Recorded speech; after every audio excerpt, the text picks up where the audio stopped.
today we're going to be reading Diary of a Wimpy Kid. What is it again? A Man of No Words by Icy Opportunity 9, and I'm going to elaborate on this intro a bit. I don't like to talk at the start of my videos a lot, but I am gonna just this once. It'll only take a minute. But yeah, so if you guys have been watching the channel for a little bit, then you know I did do the Albert Sandy trilogy. So make sure to check that out if you haven't already. And if you are new to the channel, by the way, make sure to hit that subscribe button. But yeah, that is a part of a big Diary of a Wimpy Kid fanfic universe called the Yogurtverse. So yeah, we're going to be reading a lot of these this week. So yeah, we're going to be starting off today with A Man of No Words, then doing Joshy's True Face, hopefully I think on Sunday, which is tomorrow, which we're going to have back-to-back uploads. Then Not My Roderick, Seriously Uncool Brian, and we might just do the others another time. But then we're going to do All Because of Uncle Gary, which is really freaking long.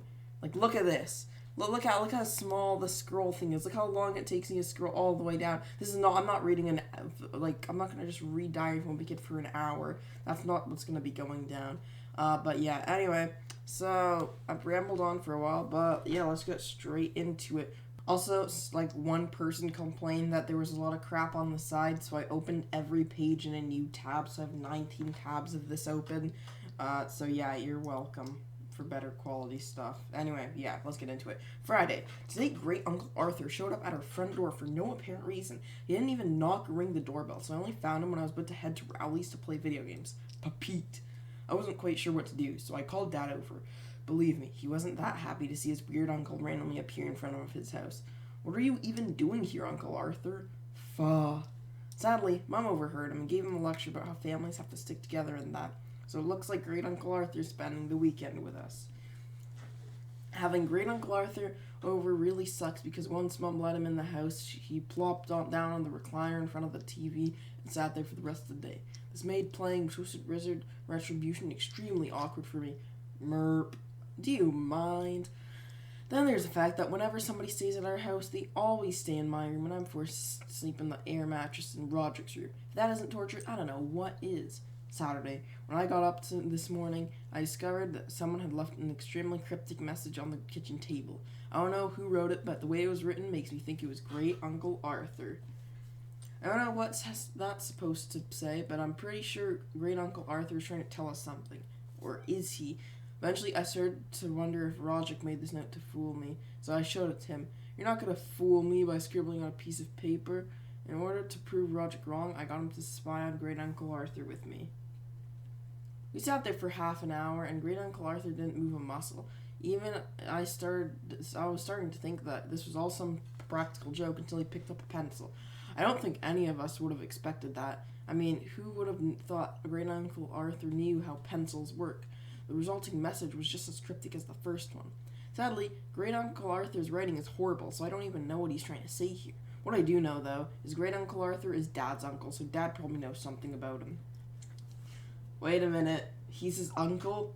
I think we all know where this is going, but I'm not going to say it because, I don't know, YouTube's probably going to take it down. I asked Dad about Great Uncle Arthur, but he wasn't much help. I only saw him about 2 or 3 times a year. We weren't that close. From what I heard, when Dad was a kid, he only saw Great Uncle Arthur around the holidays, which explains why he knows so little about him. The only thing interesting that he didn't learn was Great Uncle Arthur once had the ability to speak, so I guess he went crazy at some point in his life.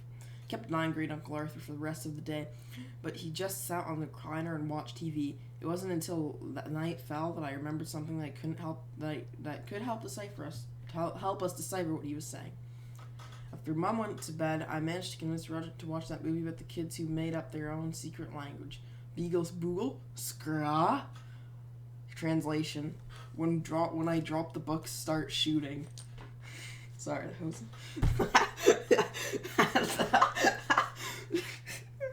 I can't quite remember why I thought that movie was so great when I was in 6th grade, because it was pretty lame. The special effects were cheesy, and all the jokes seemed to involve butts or farts. On the other hand, those kids' secret languages seem very similar to the random noise that Great Uncle Arthur made. I know it's fairly unlikely for an old man to be inspired by a kid's movie that only came out 3 years ago, but who knows where the kid's language came from. Sunday, when I woke up, I discovered that Great Uncle Arthur was gone. The only thing he left behind was another cryptic message. I'm like, how am I supposed to read that? It just says, I don't know what it says. I told Dad about this, but he assumed that the great Uncle Arthur. I just wrote the great Uncle Arthur like he's like a king or something. I don't know. But great Uncle Arthur had gone out and would eventually return. But great Uncle Arthur didn't return for the rest of the day. He didn't even stand still in front of the door like he always did. In the evening, Dad received a mysterious phone call. Hello, is Arthur Heffley there? He just left this morning. Why? Let me tell you this, Arthur Heffley is evil. He wants nothing more than... Hello? Hello? Anybody there? Hello? Mom always keeps the speakerphone on for safety reasons, so I was able to hear what the guy on this other side of the line was saying. Sadly, our phone hasn't got caller ID, so I don't know who phoned this. The whole idea of great Uncle Arthur being evil is extreme, to say the least. I mean, he's very strange, but he's mostly harmless from what I've seen. Mom ended up letting me have my room back after great Uncle Arthur failed to show up tonight. I was excited. I got spared from sleeping with Roderick for one more night. My excitement quickly faded when I saw what great Uncle Arthur did to my room. I guess it's hardly surprising that great Uncle Arthur is a slob, because my room was trashed. I don't know what great Uncle Arthur did in my room, but the bed sheets smelled like Uncle Gary after we found Dad's hidden beer stash. I don't know what it is with these uncles in this school, but they're in this book, but they're really interesting. He even wrecked my framed photo of Holly Hills. That's creepy. I'm not wrong in thinking that's creepy, right? Okay, which I spent half my birthday money on. The only reason I hadn't brought it down to Roderick's room for protection because I knew he'd never let me live it down. I wouldn't blame him. Roderick's sane. Sure, it was just a picture I scanned from a year. This just gets worse and worse. Just stop writing, Greg. Speaking of yearbooks, great Uncle Arthur found and vandalized my latest one. Those look like targets to me. That's just my prediction. As I flipped through the yearbook, I began to notice that great Uncle Arthur only seemed to have circled girls. More specifically, he only circled the girls that I was interested in at some point. This can only mean that he either likes the same kind of girls... I don't like where this is going. Like, all this uncle stuff is going a bit too far for my liking, but I'll keep reading. This can only mean that he either likes the same girls that I do, or that he can read my mind. The whiny old man is looking at pictures of middle school girls is questionable. Yeah, you said it, Greg. It sure is questionable. You know, not incriminating or anything, just questionable. I was half expecting great Uncle Arthur to turn up on the doorstep, but he didn't. Instead, I got a totally different surprise when I saw today's paper. Joshy under fire for violent lyrics. Oh, that's what we're going to be reading next. It's a bit of a tie-in. Okay. He was big, hairy, and he was watching me sleep. A girl recounts her horrifying encounter with a stalker. What could be a fairly normal Sunday night sleep for 14-year-old Bailey Anthony ended up turning into a nightmare when an obese, hairy man reportedly managed to sneak into her bedroom. How the man snuck in remains unknown, as is how long he remained there. Though Anthony claims that he might have been there for hours before she noticed him. While the man continues at large, he could be potentially facing numerous charges. Well, that's gotta be one of the strangest things I've ever read. I mean, the whole idea of somebody stalking a girl in my class is just odd. I thought of doing some more research on Bailey's case, but Roger suggests that we go to Leisure Towers and ask Grandpa what he knew about great Uncle Arthur. I was surprised that he was suddenly interested in uncovering the mystery, though I soon uncovered why. He has to eat watercress salad. Unfortunate. We got there around lunch. Grandpa had prepared a bowl of watercress salad, which he forced us to eat. And as it turns out, listening to his stories about great Uncle Arthur and stomaching the watercress salad proved to be a lot harder than I expected. For some reason, all of Grandpa's stories seem to depict great Uncle Arthur as some super buff jock, which seems weird given how currently fat he is. Either that, or I was focusing too much on the watercress salad and not enough on Grandpa. After eating way too much watercress salad, we went home and I decided to look up that movie to see if the kid's secret language was based on anything. Eventually, I found an interview with the director where he revealed the whole truth. What does this kid's secret language mean? If I told her, that'd be like KFC revealing what's in their chicken. What? What's in their chicken? It's just chicken and breading. I don't know. It's a weird analogy. So I guess the kid's language is a load of gibberish after all. Come to think of it, who knows if great Uncle Arthur Random's noises mean anything at all, and if not, who knows what he's even thinking. Tuesday. Yesterday I finally finished cleaning my room, and I discovered that my list of every single word in my grade ranked in order of prettiness was missing. I think this family has a history of like probable sex offending, most likely.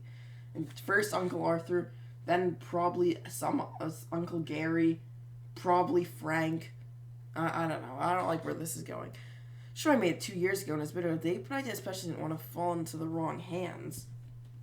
I don't know when it disappeared, but I remember seeing it in my room the day before Great Uncle Arthur arrived. This can only mean that he took it, though I have no idea why he'd want such a list. In other news, I thought Bailey was getting stalked. It was a one-off incident, but it turns out it wasn't. Serious Plainview stalker strikes again. Many would have believed that Sunday stalking incident would have been repeated, giving it extensive coverage in the Daily Herald. Sadly, it proved just to be the first in what appears to be a series, with Alicia Grove, a close friend of Bailey Anthony's, reporting that she had been stalked by a man matching the description given to the Daily Herald by Anthony. While we don't know if this is, and it just gets continued on another page. And there's another article with Albert Sandy getting caught shoplifting on parole, and he tried to steal 50 cans of yogurt. That is hilarious. The whole stalking business made me wonder if this is all linked to some unpopular student who had a crush on those girls but got turned down. I mean, Bailey and Alice are two of the most popular girls in my grade, so this seems pretty likely. The only problem is finding out who did it. There was tons of outcasts at school, so who knows which one of them is the culprit. Come to think of it, I'm not even sure if I could remember all of them, and even so, there were probably a few more of them that I never knew existed. Eventually, I gave up on trying to make a list of potential culprits and noticed a piece of paper sticking out from behind my desk. I pulled it out and only discovered that it was my list, well, half of it anyways. Unfortunately, it turns out to be the second half, where I stuck out all the undesirables like Patty Farrell, Ruby Bird, and a whole bunch of other girls I didn't like. I looked all over my room but failed to find the first part anywhere. I guess this could only mean that Great Uncle Arthur has the first half of the list. I wasn't sure why he'd steal like that, but I remember that I'd given Bailey and Alicia the top 2 spots on my list and they'd already been stalked. I don't know if the list has anything to do with the stalking, but if so, then the third prettiest girl on the list is next. And I remember that the third prettiest girl on the list was Mackenzie Pollard, but she moved away at the end of last year, which means that the girl to be stalked is the fourth prettiest, which means Great Uncle Arthur is coming for Holly. Of course, I'm not going to let that happen, but I don't think I could beat Great Uncle Arthur alone, so I asked Roderick if you'd help me. Roderick, I'm going to need your help tonight. Well, tough luck. I'm not going to help you sneak around. You sure about it? I'm going to Collie Hills. Of course, wait, is she related to Heather Hills? After that, Roderick was on board with my plan. So after Mom and Dad went to bed, we got in the van and rolled out into the night. Also, Roderick drives a white van. Coincidence? I think not. I wasn't sure where Great Uncle Arthur would hide, and frankly, there's not a lot of places where he could hide, given how fat he is. I noticed the ladder propped up on the side of Holly Hills' house. Roderick sent me up first, and I don't know if he was trying to stay safe or use me as bait, but since it was Holly's house, I went in anyways. I don't know what to expect from Holly's room, but I was pretty surprised when I found out what was going on. You see him with a camera, and he's just... Wait a minute, is that just Greg with a wig? Because, from that one book? I don't know. Anyway, Great Uncle Arthur was standing beside Holly's bed, filming her while she slept. I wasn't able to see much due to how large he is, but that's got to be the most messed up thing I've ever seen. I prayed that Great Uncle Arthur wouldn't notice me, but unfortunately for me, he did. At this point, I knew I was screwed. Me and Great Uncle Arthur stared at me for each other for a moment, and then he charged at me with no choice but to brace myself. This is such a cursed image. I just looked at it for a second. I don't know why this is so funny. This guy's doing a whole lot of battle charge. I don't know. This is why fat guys aren't meant to run. Fortunately, Great Uncle Arthur is not very smart, and he ended up running into the wall and falling over. I was debating on whether or not I should hit him with a mallet when Roderick barged in with a wooden plank. I'm not entirely sure what Roderick's plan was, but he must have hit Great Uncle Arthur with something like 20 times before the lights came on. He's dead. Okay, whatever. Mr. and Mrs. Hills must have gotten somewhere and left Heather in charge of the house. This means that she could kick us out of the house whenever she felt like doing so. Listen, I can explain all of this. Get out now. Heather, just give him a chance. In the end, Heather won, and we were forced to drag out Great Uncle Arthur's body out of the house. We weren't sure if he was dead or not, but we ended up tying him up and hiding him in the woods behind our house. I know it wasn't the best idea, but we were tired, and we just wanted to get rid of him. Wednesday, this morning, I went to move Great Uncle Arthur to a different place, only to discover that his body was gone. Since we tied him up, this can only mean that someone else took him. Given his bizarre language, I'm pretty sure it was either the Mingos or Fragley who found him first. I told Roger about the Mingos, and for some reason he seemed very interested in them. In fact, he offered me to give me a ride there, as well as a free disguise. Since I only accepted the offer because I didn't know what the disguise was. For some reason, Roger thought my old tree costume from that Wizard of Oz play I did in 6th grade would work as a disguise. Don't ask me how he came up with that. Unfortunately, Roger didn't have anything else that could double as a disguise, so I was forced to wear the tree costume and hope the Mingos wouldn't recognize me. Intruder! Sadly, the Mingos didn't recognize me, and I was forced to take a run for it. To make matters worse, Roger totally misunderstood my request for me to bring something to shoot the Mingos with if they started chasing me. This guy just getting a recording of this grown-ass fat man chasing a middle schooler in a tree costume with a belt. Interesting. At least Roderick didn't drive off on me like I thought he would. He still forced me back into the van since the tree costume was so bulky, and then raced like a maniac while I was trying to take it off. By this point, I was starting to get fed up with Roderick, and I made him drop me off a few blocks away from our house. Then I walked to Raleigh to see if he wanted to help me, only to discover that he and his parents had gone somewhere without telling me. And with that, I reluctantly set off for Fragley's house, hoping that I'd find Great Uncle Arthur there. When I got to Fragley's house, he was standing in his front yard like he always does. "Want to see my scab collection, Greg Heffley?" Could we make this as quick as possible? Fragley seemed to have taken that as a yes, and I was forced to look through hundreds of scabs in various states of decay. After half an hour, I felt like I was going to throw up if I had to look at any more scabs, so I bailed out. After that, I wanted some eye bleach, so I went to Holly to explain what had happened last night. Holly was actually pretty cool about the whole Great Uncle Arthur thing, since technically I was just trying to help her. We ended up having a pretty lengthy discussion on who had the weirdest relative until Heather showed up. "What the hell are you doing here, Yen? He has a name, Heather." Then I thought of a good answer. I bet the fat guy from last night would love us to stalk a girl like you, Heather. I thought this was enough to make Heather leave, but instead she told me that I had 10 seconds to get out before I got dealt with, and I didn't want to find out what Heather had in store for me, so I left as quickly as possible. I mean, she doesn't think very highly of Roderick, so I doubt she'd go easy on me. I hope Holly tells all the other girls about Great Uncle Arthur, because I still don't know where he is.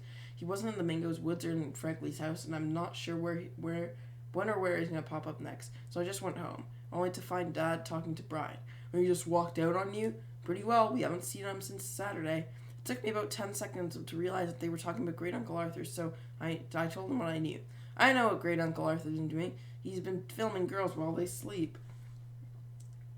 Oh my god, that's such a long paragraph. I don't want to... Okay, whatever. Brian then said he had something to tell me. I wasn't quite sure what to expect, but it turned out to be the entire story of how Great Uncle Arthur came to be who he currently is. I'm going to get a little drink of water, take a little intermission here. Start being an ASMR channel. Okay, actually, there's a really big paragraph here. It's like a lot of exposition, so yeah. There was a time where Great Uncle Arthur was an elite athlete who dated the high school prom queen. A few years later, they settled down and I was born. Everything was alright from then on until my mother died. I was about 12, and Great Uncle Arthur was never the same from about that. He started drinking excessively, sometimes up to 6 bottles a day. He'd also bring home random women. I swear I never saw the same one more than twice. I'm pretty sure it was that combination of alcohol and hookers that caused him to lose his mind. He was approaching midlife and had barely any idea of who he was and who he wanted to be. He stopped exercising and doing things without knowing why he was doing them. I remember hearing him muttering, "Why are we here? What, in fact, is the point of all this?" Whenever he wasn't drinking, by the time I left for college, he'd become the descendant of other madness. Our house was a total mess thanks to the unholy amount of junk I think that's supposed to say accumulated. And he only left the house to go to family gatherings to buy more liquor. When I moved out for good, he'd gone totally insane, unable to speak or work. He spent his days drinking and scaring people, and that's all he's been doing for the past decade. Maybe he longs to be useful and to relive his past again. Who knows? All I know is that he's probably gone too far to be worth saving, and I think the stalking incidents just prove my point. Apart from telling me who Great Uncle Arthur once was, Brian also deciphered the cryptic notes. As it turns out, Great Uncle Arthur was trying to tell us that he planned on stalking girls, and I stole half my list and he didn't want us to tell the cops on him. Not sure why he told us that, but I guess that's what happens when you're crazy. Later this evening, Brian said that he, Dad, and Roderick were gonna put an end to Uncle Arthur's illegal activities. Well, I wasn't part of the original plan. I suggested that I should go since I knew the most about what Great Uncle Arthur was up to. We ended up going to the Hills house since I thought that Great Uncle Arthur would turn there after me, and Roderick showed the footage of Holly sleeping.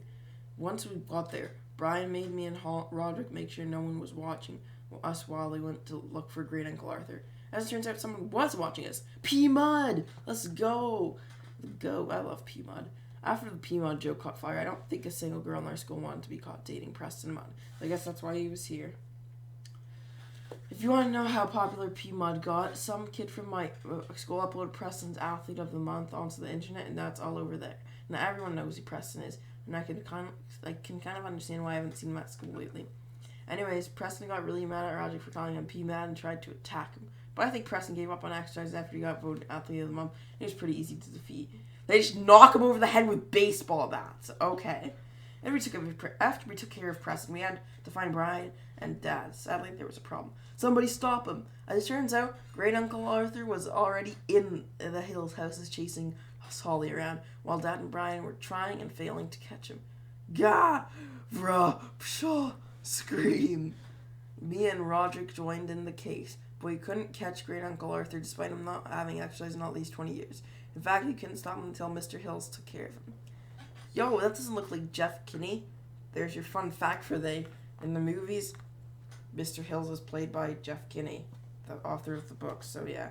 I guess that Mr. and Mrs. Hills had come back from their romantic getaway because Mr. Hills stopped Great Uncle Arthur in one hit. While we were happy that Mr. Hills caught Great Uncle Arthur, we wanted to know what we were doing in his house at the middle of the night. Luckily, Dad was able to come up with a backstory. We were chasing a guy who escaped from an insane asylum. He wasn't supposed to be released for another 20 years. 20 years. I'm not sure if Mr. Hills believed Dad, but he ended up sending all of us out anyways. I swear I saw Holly give me a look of gratitude, though, which did cheer me up. Thursday. Good thing Mr. Hills didn't call the cops on us. He seemed to have reported Preston, though, since he was on the front page of today's newspaper. Dude, I feel so bad. Plainview stalker revealed this internet sensation, Preston Mudd. No! Why? That's not fair. We need we need justice for Preston Mudd. We love Preston Mudd on this channel. Brian left some time earlier today, leaving behind a note saying that his work here was done. I guess he only came back to take down Great Uncle Arthur. Anyway, Dad told me we were going out, and I wasn't sure what he meant until I saw him loading up the car. Heh. I guess Great Uncle Arthur could only take so many hits, and Dad was trying to dispose of the evidence. That got really dark really quickly. So I wasn't sure if this was such a good idea, but since I also got involved in the whole Great Uncle Arthur thing, I went with him. We ended up burying Great Uncle Arthur in the woods. I'm not sure if this is the best place for him, but I just hope no one ever finds him. We spent hours digging and burying our Arthur. Surprisingly enough, no one found us until we laid the last patch of dirt on his grave. Hi, Greg. I wasn't expecting Holly to find us here, but until I realized that Dad had taken me to the woods right behind the Hills house. I don't know if he's been reading my journal, but it sure seems like he has. I asked Holly about what she did last night after we left, and as it turns out, the end of Great Uncle Arthur still remains a secret between us. Why Dad ended up killing a great uncle, I know that wasn't the best thing to do, but he was just trying to protect me. After he took his body away, we blamed Preston Mudd for his stalking and got him arrested. Sure, it wasn't entirely his fault, but we didn't want to ruin your night. As it turns out, Preston Mudd had hired Great Uncle Arthur to film all those girls sleeping.